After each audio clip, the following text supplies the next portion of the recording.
What happens when a wealthy family, desperate to save their empire, humiliates their daughter's black suitor, only to discover he holds a secret bigger than their fortune? This is a story of love, betrayal, and the shocking truth that left everyone speechless. For Olivia Montgomery, wealth wasn't a blessing, it was her cage, lined with gold, guarded by her own family. The view from the penthouse window was breathtaking. Central Park stretched out like a lush emerald carpet, Manhattan's towers glittering against the velvet night. Inside, everything gleamed: polished marble floors, crystal chandeliers, designer furniture imported from Europe. To the outside world, Olivia Montgomery lived in perfection. But inside her chest, something heavy pressed against her heart. She leaned on the glass balcony, her gown a cascade of silver silk, her reflection shimmering like a porcelain doll. To the world, she was the picture of privilege, heiress, socialite, the woman every man dreamed of marrying. But to Olivia, she was a pawn. Behind her, voices echoed from the dining room. Olivia! Her father's deep tone carried authority, the same voice that once commanded boardrooms full of men. Richard Montgomery, hair silvering but posture still sharp, cut into his steak as though slicing through his daughter's future. "You've met James Harrington again this week, haven't you? He's serious about you. That's the kind of man who can secure our family's legacy." Eleanor Montgomery, poised in pearls and diamonds, chimed in with that sharp maternal sweetness Olivia had come to dread. "You know James is perfect for you. The Harringtons are respectable, wealthy, and most importantly, they're willing to merge our families together. Imagine what that would mean." Olivia's chest tightened. She wanted to scream. Instead, she swirled the wine in her glass, her eyes flat. "You mean what it would mean for the company?" Her mother's smile froze. "Olivia, don't be dramatic. You'll thank us one day." But Olivia wasn't blind. She'd overheard the hushed arguments at night, the slammed office doors, the calls with investors growing colder. The Montgomery empire was faltering, its debts hidden behind glossy facades. And now, her life was the currency to buy them time. James Harrington. The very thought made her stomach knot. The smug grin, the way his eyes lingered on her like she was property. To her parents, he was salvation. To Olivia, he was the lock on her cage.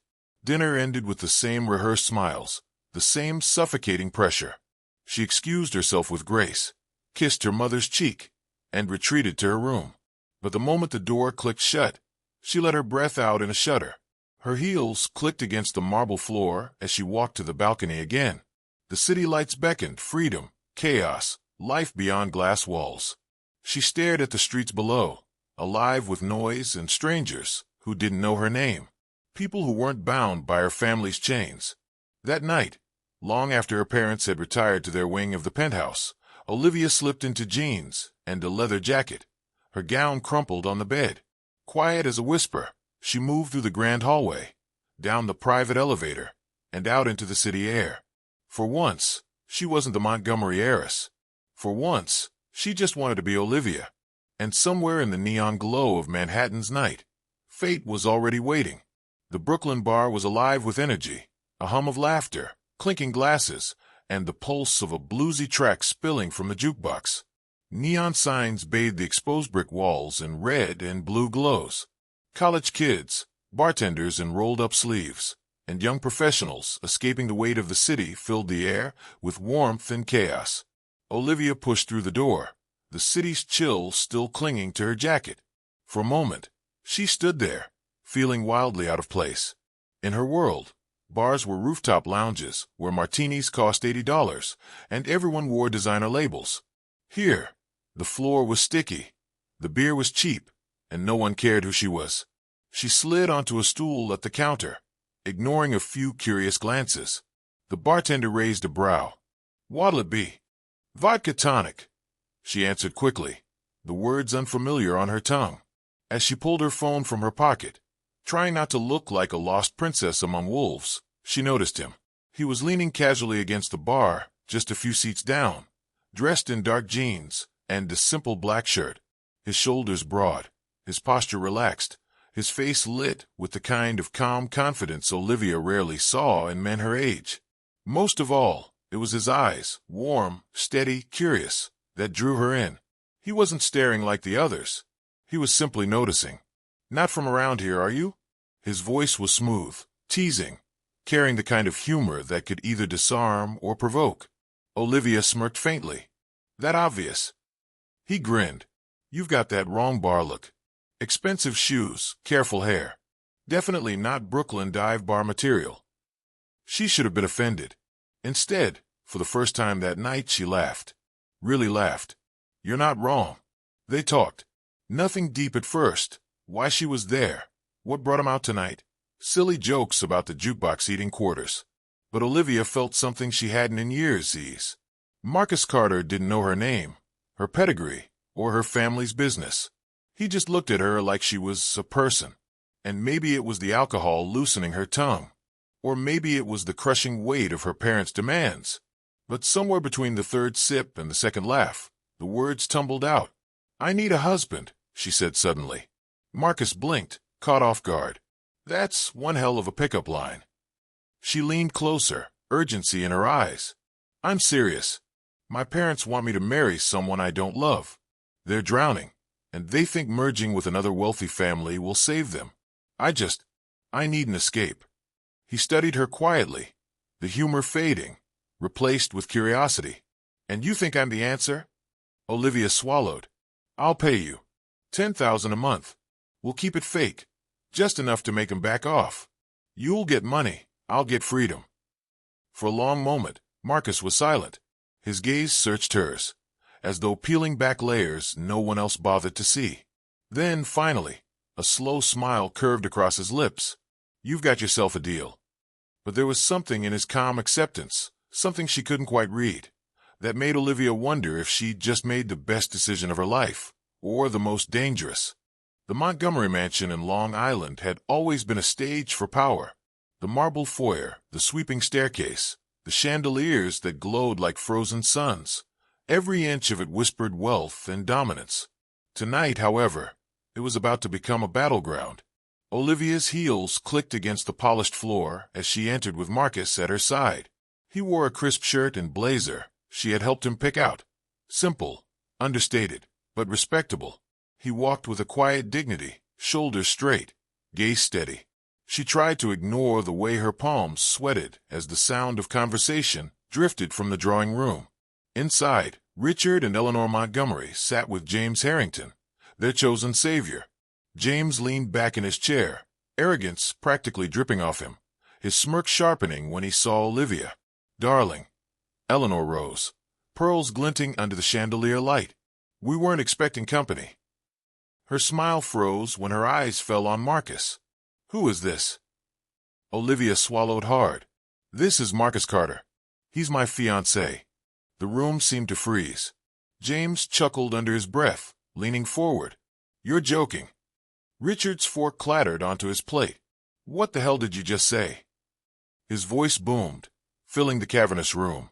"I said," Olivia repeated, her chin lifting defiantly, "Marcus and I are engaged." For a heartbeat, silence reigned. Then James broke it with cruel laughter.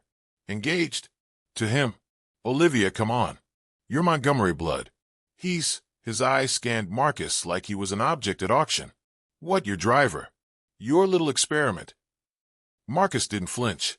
His eyes stayed steady, his face calm, though his jaw tightened. Eleanor's voice cut sharp as glass. "Olivia, this is beyond foolish. Do you have any idea what this looks like? Bringing this man into our home, into our family." Richard slammed his hand against the table. "This is an opportunist, a leech. He sees our name, our fortune, and he wants in. You think he loves you. He's using you." The words hit Olivia like blows, but she stood firm, fury rising in her chest. "You don't know him. You don't see him. You only see what you want to see. Status, money, control. For once, I'm choosing for myself." James sneered, voice dripping venom. "Let's call it what it is. You're throwing your life away on a poor black monkey who doesn't belong in this room, let alone your future." The insult cut the air like a blade. Marcus's calm wavered, a storm flickering behind his eyes. But Olivia's reaction was louder. She shot to her feet, voice shaking with rage. "Don't you dare! Don't you ever call him that again!" Her voice cracked, but her fire didn't. "You'll never understand, because you've spent your lives judging people by their wallets and their skin. Marcus is worth more than any of you sitting in this room." The tension was electric, the air charged with fury and disbelief. Richard's face reddened. Eleanor gasped dramatically. James smirked like a cat with blood on its claws. But Marcus, he simply placed a steady hand on Olivia's arm, grounding her. His calm was unnerving, as though he knew something they didn't. And as silence stretched, Olivia realized she had crossed a line that could never be uncrossed. By morning, it wasn't just the Montgomerys who knew. Manhattan did. The gossip spread like perfume spilled in a ballroom, fast, intoxicating, impossible to ignore. By noon, the whispers had grown teeth. By evening, the tabloids had splashed Olivia's face across their covers, with lurid headlines. Heiress Olivia Montgomery engaged to unknown black man, family furious. Montgomery princess turns her back on millionaire match. At luncheons on Park Avenue, socialites sipped champagne and shook their heads with feigned pity. At cigar lounges in Midtown, men in tailored suits laughed cruelly, making bets on how long the experiment would last. By the time Olivia stepped into Bergdorf Goodman the next day, she could feel the stares burn into her back like fire. And Marcus, he wasn't spared either.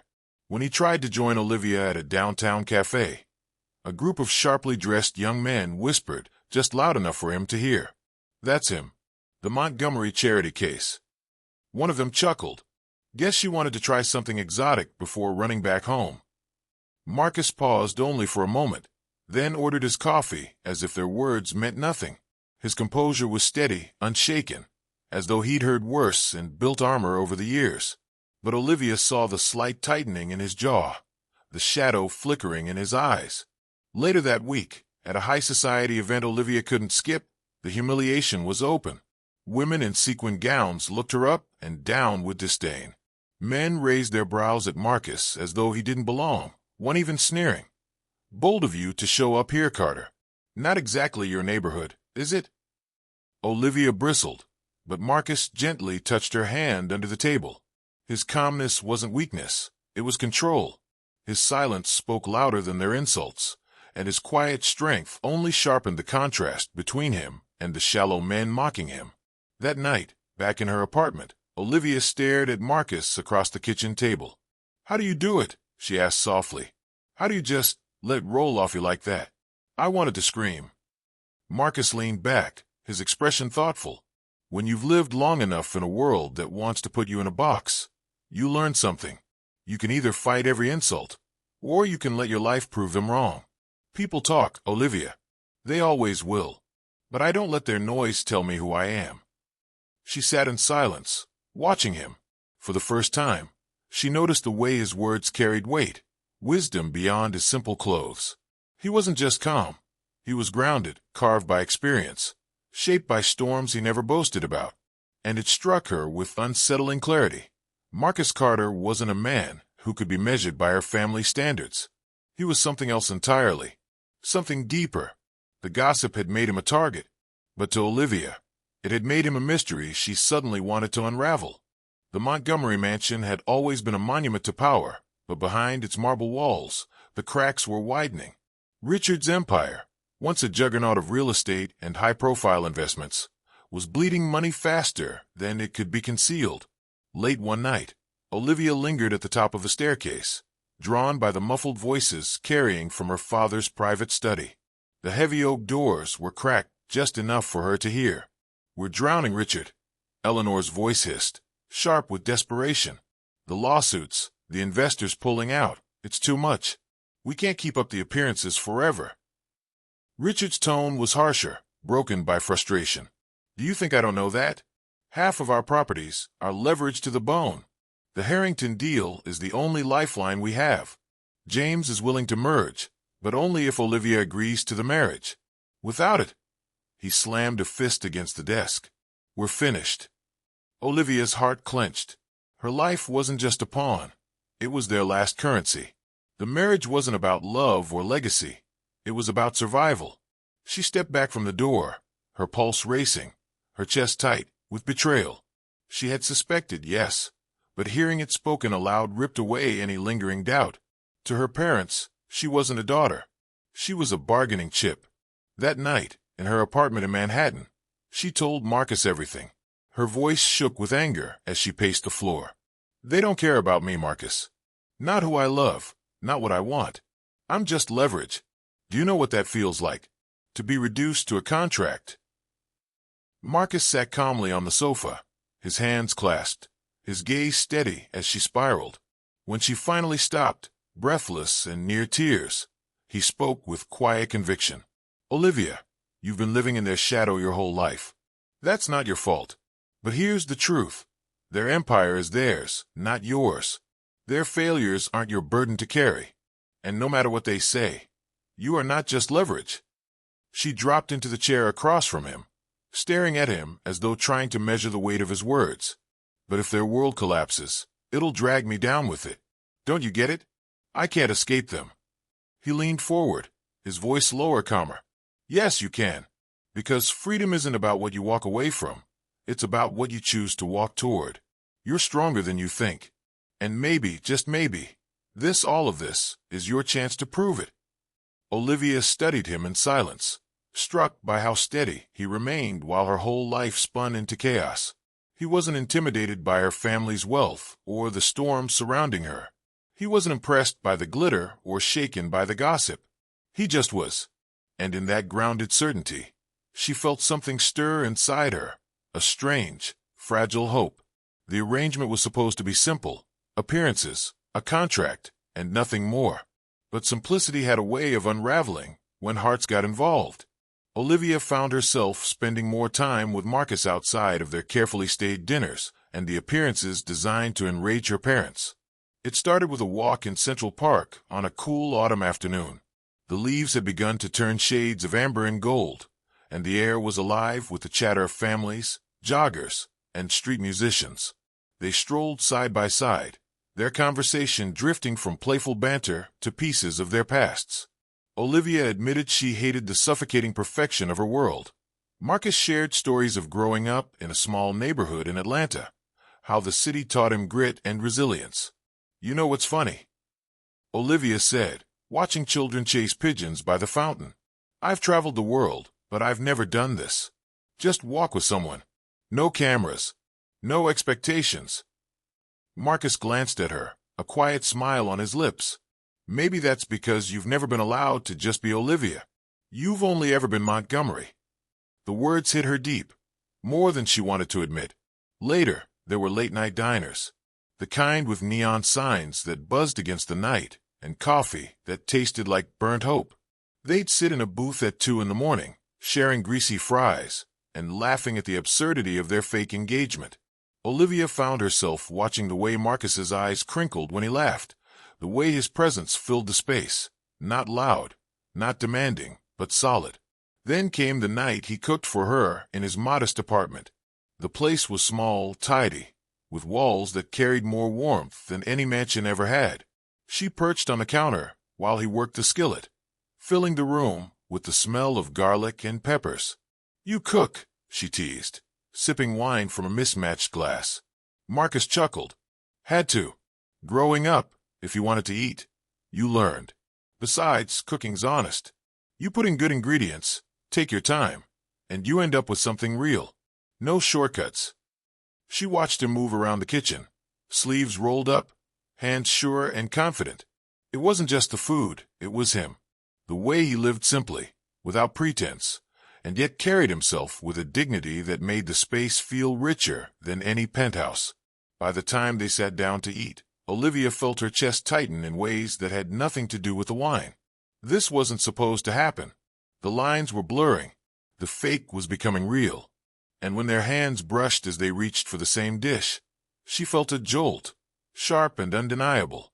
Marcus met her gaze then, his eyes steady, unreadable, but filled with something that made her pulse race. For the first time, Olivia Montgomery wondered if she wasn't the one rescuing herself at all. Maybe, just maybe, Marcus was the one rescuing her. The chandeliers glittered like frozen stars above the grand ballroom of the Waldorf Astoria. Every corner shimmered with wealth, champagne glasses clinked, gowns swept the marble floors, and the air buzzed with the hushed gossip of Manhattan's elite. Olivia stood beside Marcus, her arm hooked through his. She wore a sleek black gown that hugged her figure, her chin lifted higher than usual, not just out of pride, but as a shield against the whispers circling them. Marcus, dressed in a classic tuxedo that looked sharp despite its modest tailoring, carried himself with the quiet dignity Olivia had grown to admire. But the calm fractured the moment her parents appeared. Richard and Eleanor Montgomery cut through the crowd like predators. Richard's jaw was clenched, his face taut with fury. Eleanor's diamond necklace glistened like a weapon around her neck. "Olivia," Eleanor hissed, her voice sharp enough to slice through the polite music. "Enough of this farce. You will end this tonight." Olivia's chest tightened. "Mother, I've made my choice." "Choice?" Richard thundered, drawing the attention of nearby guests. "You call this parasite a choice?" He jabbed a finger at Marcus, his voice carrying across the ballroom. "Do you know what people are saying about us? That we've fallen so low. Our daughter clings to scraps from the gutter." Gasps rippled through the crowd. Cameras flashed. Tabloid reporters, always lurking, began to circle like vultures. Marcus didn't flinch. He stood tall, his gaze steady on Richard, saying nothing, giving no satisfaction. That silence only enraged Eleanor more. "You're nothing but a poor black monkey playing dress-up," she spat, her words dripping venom. "And you dare think you belong in this world? In our family?" The cruelty cut Olivia like a blade. She could feel the eyes of the room boring into her, some filled with pity, others with judgment, most with morbid delight. The whispers grew into a roar, words like scandal, embarrassment, ruin. "Stop it!" Olivia's voice cracked, trembling under the weight of humiliation. Her eyes burned with unshed tears. "Why can't you see? He's worth more than all of this. More than your money. More than your lies." Richard slammed his glass onto the nearest table, shattering it. "Enough, Olivia. If you walk down this path, you are no daughter of mine. You will be cut off. No inheritance, no protection, no family. You'll have nothing but him." The room fell into suffocating silence. Olivia's breath hitched, her throat raw. Tears streamed down her face, not just from the cruelty of her parents' words, but from the unbearable weight of their hatred. Marcus reached for her hand gently, his calm presence a quiet anchor in the storm. But Olivia, broken by the spectacle, felt her knees weaken. In that glittering ballroom, under the eyes of the city's elite, Olivia Montgomery crumbled into tears, her perfect world finally shattering for all to see. The night after the gala was a storm of headlines. Olivia's face splashed across every tabloid. Marcus painted as a gold digger, a scandal, a disgrace. She hadn't left her apartment all day, curled on the sofa in her silk robe, her phone buzzing with messages she couldn't bear to read. Then Marcus appeared at her door. He wasn't dressed in his usual understated clothes. Tonight, he wore a perfectly tailored midnight blue suit, the kind of cut that whispered power without needing to boast. In his hand, he carried no flowers, no gifts, just the calm certainty of a man stepping into his truth. "Olivia," he said softly, sitting across from her, "I think it's time you knew the whole story." Her swollen eyes lifted to his. "The story where my parents destroy your life, just for daring to stand next to me?" A faint smile tugged at his lips. "No, the story where you finally learn who I really am." She frowned, confusion tightening her features. "What are you talking about?" Marcus leaned forward, his voice steady but edged with steel. "My name isn't just Marcus Carter. It's Marcus Alexander Carter III. I'm the founder of Arcadia Technologies." Olivia blinked. The name hit her like a shockwave. Arcadia Technologies wasn't just a company. It was a Silicon Valley giant, a leader in artificial intelligence and cloud infrastructure. Every major news outlet had covered their billion-dollar mergers, their revolutionary patents. And its founder? A young, elusive black billionaire who had avoided the spotlight for years. "No," she whispered, shaking her head. That can't be." "It is," Marcus said, his gaze unwavering. "I walked away from the world of penthouses and boardrooms because I was sick of being seen as a wallet with legs. I wanted something real. So I hid who I was. I lived simply. And then, in the most unexpected place, I met you. The room spun around Olivia. She thought of his quiet confidence, his unshakable calm when humiliated, the wisdom in his words when her own world crumbled. The puzzle pieces fit together with blinding clarity. Her phone buzzed again, this time with a news alert. She glanced at the screen and froze. Breaking news. Mystery suitor at Montgomery Gala identified as Marcus Alexander Carter III, billionaire tech mogul. The article was already trending worldwide. The revelation splashed across every major outlet. Within minutes, the same socialites who had mocked him were posting gushing tributes, scrambling to rewrite the narrative. And then the door burst open. Richard and Eleanor Montgomery stormed in, pale and breathless, a copy of the same headline in Richard's hand. Their fury from the gala had drained into shock. "You!" Richard's voice trembled. "You're him." Marcus stood, taller than Richard had ever seemed. "Yes, I'm the man you called a poor black monkey. The man you spat on in front of your friends." Silence hung like a blade.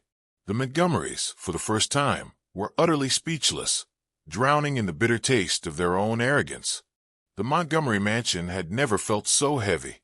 The grandeur of its marble columns and velvet curtains seemed hollow now, a palace built on crumbling foundations.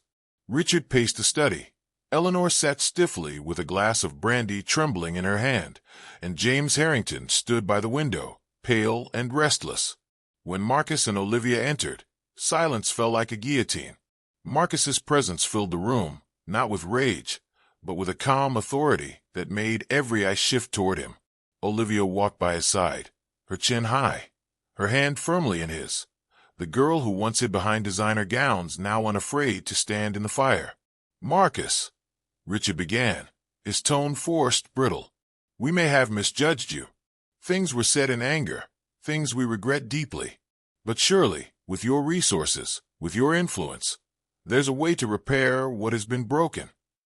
Marcus's dark eyes narrowed. "You don't want forgiveness. You want salvation. And you think you can barter for it with words." Eleanor leaned forward, desperation cracking through her icy mask. "We were wrong. We didn't know who you were. If we had." Marcus cut her off, his voice low but sharp as glass. "If you had known I was a billionaire, you would have welcomed me with champagne and smiles. But when you thought I was poor, you stripped me bare in front of strangers and called me a monkey. Do you hear yourselves?" Shame washed over Eleanor's face, but James Harrington stepped forward, his arrogance flickering under pressure. "Look, Carter, we all said things we shouldn't have. But let's be practical. Our families, united, could be unstoppable. You and I together, we'd control Manhattan, Silicon Valley, the future itself." Marcus turned to him slowly, his composure like ice. "You don't want partnership, James. You want a leash on me. You want what I built, without ever earning it. That's the problem with men like you. You think power is inherited, not created." James's face reddened, his fists clenching, but Richard held him back. The old man's voice cracked, hollow now. "Please, Marcus, don't turn your back on us. The Montgomery name means something." Marcus's jaw tightened. Names mean nothing when they're rotted by arrogance. You had a chance to know me as a man, not a bank account. You threw it away. The silence that followed was suffocating. Then Olivia's voice cut through, steady, resolute. "I don't care about the Montgomery name anymore. I choose Marcus. Not because he's rich, not because of what he can do for me, but because he's the only one who's ever seen me. Not the pawn, not the daughter, not the bargaining chip. Me." Richard's shoulders slumped, Eleanor's glass slipped from her fingers, and James stormed out, seething with impotent rage. The Montgomery empire, once untouchable, was reduced to a family of beggars, undone by their own cruelty. Marcus reached for Olivia's hand, and for the first time, the reckoning felt complete. The night air was cool as Marcus and Olivia stepped out of the Montgomery mansion for the last time. Behind them, the marble halls and chandeliers loomed like the fading ghost of a world neither of them wanted anymore. Ahead lay the quiet hum of the city, the streets alive with honking taxis, neon signs, and the laughter of people who didn't care about last names or family fortunes. Olivia leaned into Marcus as they walked, her heels clicking softly against the pavement. For the first time in her life, she felt light, not because her problems had vanished, but because she had finally chosen herself. No more being a pawn in her parents' games. No more pretending. "You know," Marcus said, glancing at her with a smile that held both warmth and mischief, "when you first asked me to fake a marriage, I didn't think we'd end up here." She laughed softly, shaking her head. "Neither did I. I thought I was just buying freedom for a while. I didn't realize I was buying time to actually find love." They stopped at the corner, where the city lights glowed like stars against steel and glass. Marcus took her hands in his, grounding her with the same calm strength he always had. "Olivia," he said, his voice low but steady, "we don't need their approval. We don't need their world. What we have, that's real. And I choose it over every billion-dollar merger in the world." Her eyes shimmered, tears threatening to spill, but this time from joy, not pain. "Then choose me again. Every day. Always," Marcus promised, pulling her into his arms. Their kiss wasn't the desperate clash of rebellion or the performance of a contract. It was quiet, certain, and unshakably real. The city moved around them, strangers brushing past, cabs speeding by, the rumble of trains underground. But in that moment, the world shrank to just the two of them. A millionaire's daughter who had broken free, and a billionaire who had hidden everything just to find something true. Days later, the tabloids would still buzz, the Montgomery name would still sink under scandal, and James Harrington would still rage at the empire slipping through his fingers. But none of it mattered anymore. Olivia and Marcus had walked away from a toxic legacy into a life built not on appearances, but on respect and love. And for the first time, Olivia Montgomery felt richer than she had ever been. In a world obsessed with power and wealth, sometimes love is the greatest fortune of all. And those who judge too quickly end up losing everything.